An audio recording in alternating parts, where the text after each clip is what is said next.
నమస్తే, this is Murthy from Visakhapatnam Maddilapalem నుండి అలా హెచ్బి కాలనీ వెళ్తే స్టీల్ ప్లాంట్ ఓల్డ్ క్వార్టర్స్ ఉంటాయండి. అవన్నీ శిథిలం అయిపోయాయి అనుకోండి. చూడండి, ఇక్కడ నాకు కనపడింది, ఒక చిన్న మొక్క కూడా కనపడింది. దాని గురించి మాట్లాడుకుందాం. ఇది మీరు గమనించండి, ఒకసారి ముందుగా పూర్తిగా పరిశీలించండి. చెట్టుని కాండం నుంచి ఇదిగోండి కాయలు ఉన్నాయి కదా, యాక్చువల్గా చిన్న సైజులో ఉన్నాయి. అంటే మొత్తం బాడీ అంతా కాయలేనండి. యాక్చువల్గా కాయ అనేది ఎక్కడ కాస్తుంది? పువ్వు ఎక్కడో కొమ్మకు పూస్తే ఆ పువ్వు నుంచి కాయలు వస్తాయి, అర్థమైంది కదా. కానీ ఇక్కడ చూసారా, చెట్టు వేరు దగ్గర నుంచి, ఒక రకంగా చెప్పాలంటే వేరు లోపల కూడా ఉన్నాయేమో నాకు తెలీదు, వేళ్ళ దగ్గర నుంచి కూడా ఉన్నాయి ఈ కాయలు. చూడండి, అంటే యాక్చువల్గా ఇవి చిన్న సైజు ఉన్నాయి, ఇవి ఈ సైజు అవుతాయి కాయలు. దీంట్లో ఏంటంటే దీన్ని సాధారణ ఇప్పటికే గమనించి ఉంటారు, సాధారణ నాలాగా పల్లెటూరు వాతావరణంలో పుట్టి పెరిగిన వాళ్ళకి సుపరిచితమే ఇది. దీన్ని ఒకవేళ గిల్లితే కనుక, నేను పగల కొడితే కనుక లోపల ఎలా ఉంటుందంటే చూపిస్తాను. చూడండి, ఇవి చిన్న చిన్న విత్తనాలు. చూడండి, నా గోరు మీద అంటుకున్నాయి చూడండి, లైట్గా. అంటే రావి చెట్టు విత్తనాలు గమనించారా? సేమ్ అలాగే ఉంటాయండి, చిన్న. అంటే మనం ఇప్పుడు తింటాం కదా జావా, రాగి పిండి జావా కాసుకుంటాం కదా, గంట్లు కాదు రాగులు, అంటే ఆవాల కన్నా చిన్నగా ఉంటాయి అన్నమాట. అలాగా ఈ కాయలు అంటే పూర్తిగా దీన్ని నాకు తెలిసినంత వరకు ఈ చెట్టుని అయితే ఔషధ మొక్కలు, అంటే ఔషధ గుణాలు కలిగిన మొక్క అయితే 100%. అంటే దీన్ని ఎండబెట్టి, అంటే ఈ కాయ పెద్ద ఇప్పుడు ఇది అవుతుంది కదా, ఇప్పుడు ఈ సైజులో ఉందండి కాయ, ఈ సైజు ఉంది. ఇది కానీ పైగా బాగా దేంది అనుకోండి, పెద్ద అయిందనుకోండి, లోపల అయితే ఏదో పురుగులు పట్టినట్టుగా అనిపిస్తుంది చూడగానే. అంత నీట్గా ఉండదు. నాకు అంటే మీ కెమెరాకి అందజేయలేకపోతున్నాను కానీ చూడండి, నల్లగాను అదో రకంగా ఉంటుంది అన్నమాట.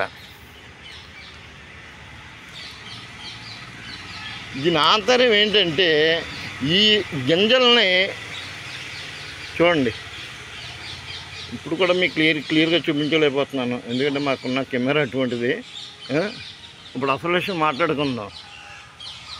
ఇవి ఉన్నది కదా, దీన్ని నాకు తెలిసినంత వరకు, అంటే సైంటిఫిక్ నేమ్ అయితే తెలియదు కానీ బొడ్డు మామిడి అంటారండి. బొడ్డు మామిడి చెట్టు.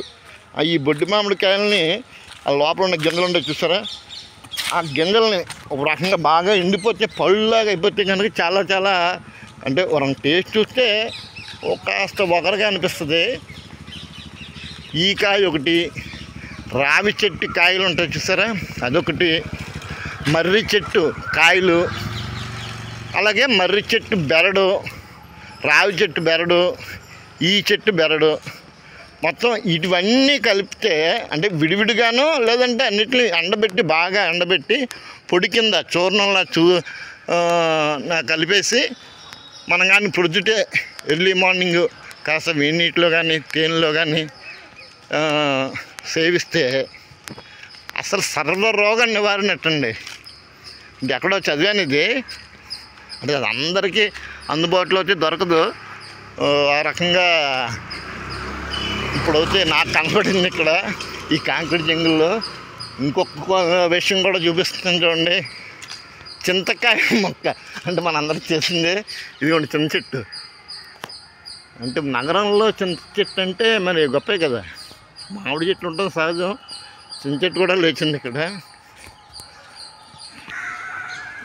ఇదిగోండి, ఇది వేప చెట్టు. ఈ వేప చెట్టు ప్రక్కనే ఈయన ఎవరో గానుగ చెట్టు వేసుకున్నాడు, గానుగ. ఇదిగోండి, ఇదొక గానుగ, ఆ పక్కన ఉన్నది కూడా గానుగే.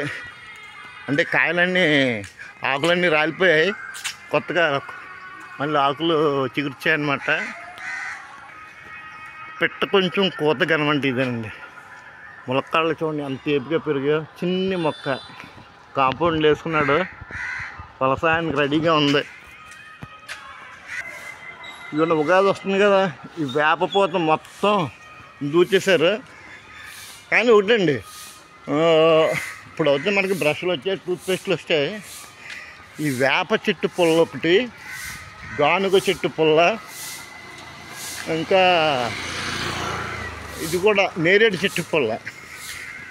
ఈ పుల్లలతోటి పళ్ళు తోముకుంటే దంతక్షయం అనేది 100% ఉండదు, అది మాత్రం చెప్పగలను. కానీ మనకి ఎక్కడ దొరుకుతాయండి? గబ్బ ముఖం కడగడానికి గట్టిగా కేటాయిస్తే ఒక 30 నిమిషాలు, సారీ 30 సెకండ్లు.